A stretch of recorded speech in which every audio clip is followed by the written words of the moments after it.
Hani ka por ko an pan pauru. Ya jing susi. Kabang amio bandon lang rekat par kani ka jing kladno jongi lead Reverend Dr. Robert Conville. Iba lalong wei usyakri jong turai. Iba la syakri hakaleng satalak kibanta kari perthai. Banyalap ikaktian ban penim ya kijing thau jong blay. Hani ka por warang ador chacengai. Ngapan pau kijing sulem kamtam yilok ba iet ikurim jong i Reverend Conville. Bar kumju ki khon kikti ki ba iet ki ba thoin ki barong ka jadai ka ba chan ba badi. Aku aru ani ka por pan pau ya ka incident ka bangamla ban klet hapreng ubriu bau blay ulasei ba lakit eta ka jingkit ka bakhia kat balong nongelap sakaleng ki banta kari perthai idang yo ka por bani kendo ban nga house nam arjar arpulai hadien cho collection hadien bang ye kendo hieng jong kawi ka yeng ka badon ki bakhlat ye kendo inga po gate ila mut ban mino yong badel bot ngara sukumen mai kendo ipi nadu badap collection ala kwa bani kendo ngam shimla yo kendo titong ina rung biang ngine songkai tang mane keren katukan ni ndai ka bapla kalong bang ila poy po ndai ho ila kerki ndai sakumba arkanta nge songkai bat ila lingo yong badel bot ka bamla panlong kumnu hadu arkanta nga ongi i pastor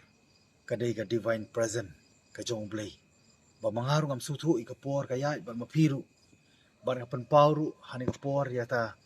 ka jinge thu khana hapreng jonga badi ka bangam su la ban mudur ban pediang ba hieng ba don ba khlat arkan tangan yo ban pasiau badi mane thu yeki kamba kampla ka ba mai la ya lanti bo blay ula khodi banong syakri om ban sha syakri hakakam missionary ka jongi bar kumju hani ka kam ka jonga ka bangarung la yo an panpau ya bo blay legit bangan long syakri om ban sha syakri bar ngai simini ka kamru om tangkum ka profession ndai kum ka mission tikani ga lapen sa sisai ki jingkan mau ngara so benut bat ngakular ya ka yeng sem nganum klet ya ka bu ki jingduai ba kerpang bo blay un phai uman sim ba khoi ba unai ka jing tingen ka jing suk ya ka yeng sem baro koi sisa ka de jing do no ka bakrau ye phi kum ka yeng sem kalong ru ka jing du ka bakrau yanga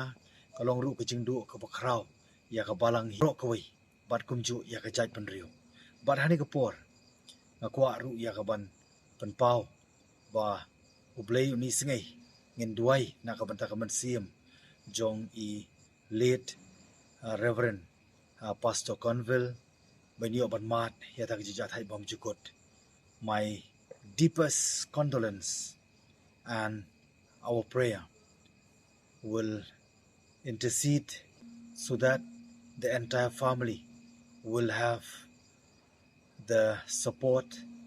and will have the comfort even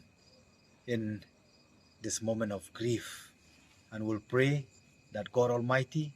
will grant the precious departed soul of our late Reverend Dr. Robert Conville to eternal peace in heaven. Kani ka makwat panpau nakaliang jonga hakerteng jong ka 17 North Long constituency panpau sa isian ya ka jing sulem ya ka yeng asem hi parokoi tiny kentien kublay sport